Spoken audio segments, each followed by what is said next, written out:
পাজি ছেলেটি তার স্ত্রীকে মার্কেটে বিক্রি করে দিয়ে অন্য আরেকটি সুন্দরী মেয়েকে কিনে বাড়িতে নিয়ে যায়। এরপর ছেলেটি তার বাড়ির সব নোংরা জিনিসপত্র মেয়েটিকে পরিষ্কার করতে বলে।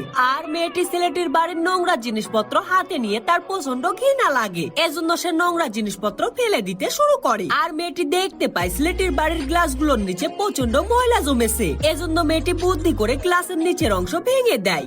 আর মেয়েটি ছেলেটির নোংরা জামা হাতে নিয়ে বুদ্ধি করে ছেলেটির জামার নোংরা অংশগুলোকে কেসি দিয়ে কেটে দেয়। এরপর মেয়েটি ছেলেটির বাড়ির সব নোংরা গুলোকে বাথরুমের মধ্যে লুকিয়ে রাখে এবং ছেলেটি বাড়িতে এসে দেখতে পায় মেয়েটি তার বাড়ি অনেক পরিষ্কার করে দিয়েছে, এজন্য সে অনেক খুশি হয়ে যায়। কিন্তু সে যখনই গ্লাসে করে চা পান করতে যায় তখনই ফুটো গ্লাস দিয়ে গরম পানি তার পায়ের উপর পড়ে।